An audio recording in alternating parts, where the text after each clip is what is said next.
Hello, good evening student. 12th class में एक और भी कहानी आती है जिसका नाम है बहादुर। बहुत इम्पोर्टेंट कहानी है। तो आज हम उस कहानी को डिस्कस करेंगे। इस कहानी में क्या बताया गया और क्या पात्र हैं। ये कहानी जो है वो बहादुर के नाम से आपको आपकी किताबों में मिल जाएगी, आपने पढ़ा होगा।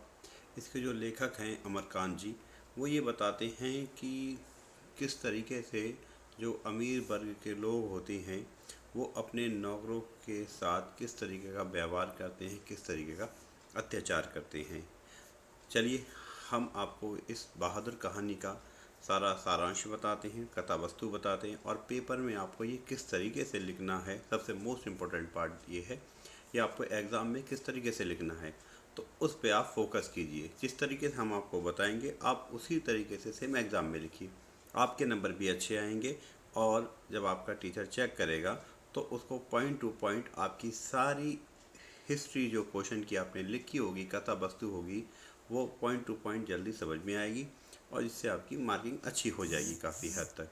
चलिए हम आप बहादुर कहानी के बारे में आपको बताते हैं पेपर में किस तरीके से क्वेश्चन पूछा जाता है।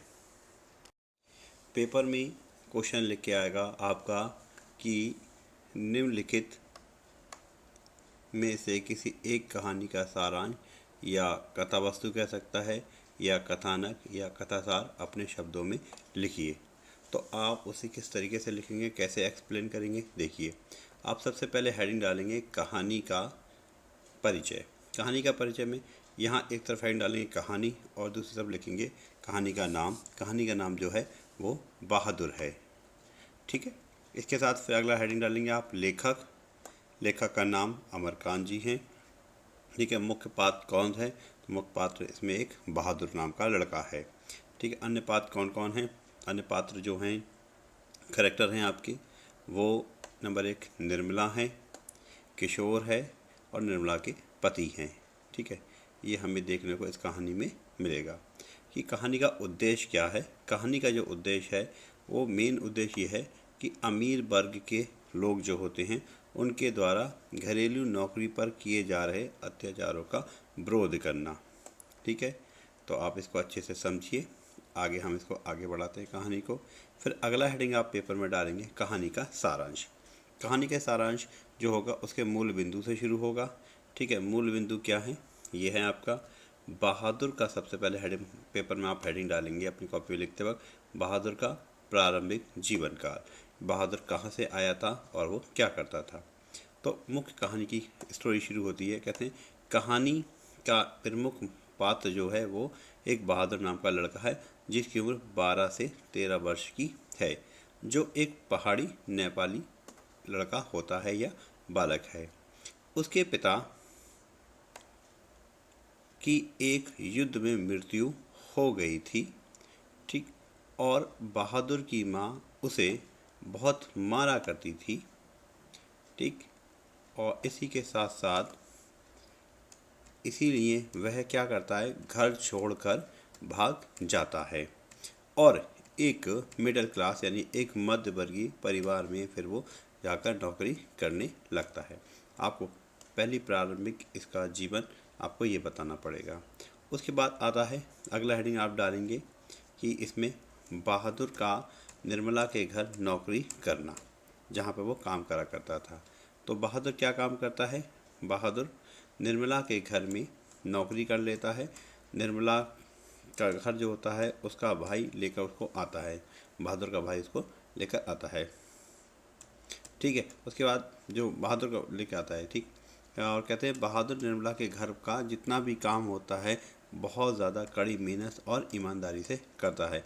लेकिन फिर भी क्या होता है, जो किशोर होता है, किशोर वो उस पर लगातार कुछ ना कुछ दुर्व्यवहार करता है और अत्याचार करता रहता है। इसका बहादुर निर्मला से कहता है कि उसका विरोध करता है। कहता है निर्मला का बड़ा लड़का, जो सबसे बड़ा लड़का था किशोर, वो एक बहुत ही ज़्यादा बिगड़ा हुआ लड़का था जो बहादुर से अपने हमेशा सभी काम कराता था और साथ साथ उसकी अगर कोई छोटी सी गलती भी हो जाती थी या हो जाने पर भी वो बहादुर को बहुत ज़्यादा मारता पीटता था, ठीक। इसी साथ अगला हेडिंग आप अपनी कॉपी में डालेंगे निर्मला के रिश्तेदारों के द्वारा। एक बार क्या होता है, यहाँ पर निर्मला का हेडिंग डालेंगे आप, निर्मला के रिश्तेदारों द्वारा बहादुर पर चोरी का आरोप लगाया गया था। जब आरोप लगाया गया तो क्या होगा, एक बार क्या होता है, निर्मला के घर पर उसके कुछ रिश्तेदार आ जाते हैं, ठीक है, और 11 रुपये चुरा लेने का बहादुर के ऊपर आरोप लगाया जाता है। जिसके कारण निर्मला क्या करती है, निर्मला और उसका पति बहादुर को बहुत ज़्यादा मारते हैं, और फिर वो क्या करता है, उसको घर से वो बहुत परेशान हो जाता है बहादुर। फिर बहादुर एक निर्णय लेता है। बहादुर कहता है कि निर्मला और उसके घर वाले बहादुर के प्रति जो भी संदेह करते हैं, शक करते हैं, तो उसे ये बात अच्छी नहीं लगती है।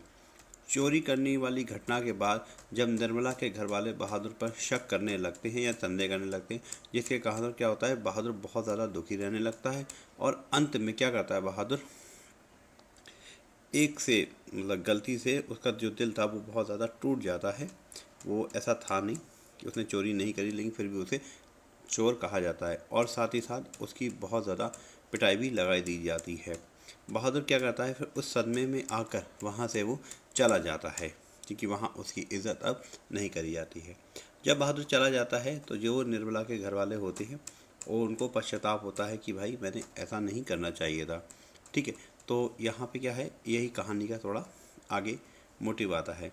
फिर वो जब बहादुर वहाँ से चला जाता है, आप देख सकते हैं, बहादुर के घर से चले जाने पर घर के जितने भी लोग थे सभी को मतलब पश्चाताप होता है कि नहीं यार हमने गलत करा और ऐसा नहीं करना चाहिए। लेकिन किंतु बहादुर एक बहुत ज़्यादा ईमानदार बालक था। सदा सदा के लिए वो उनका घर छोड़कर चला जाता है, जो कभी भी लौट कर नहीं आता है। और फिर इसी के साथ अमरकांत जी की ये कहानी यहाँ पर समाप्त हो जाती है, समापन होता है। अब ये कहा जाता है कि ये जो कहानी थी बहादुर की, इससे हम लोगों को क्या शिक्षा मिलती है। तो शिक्षा का मेन पात्र जो था बहादुर था।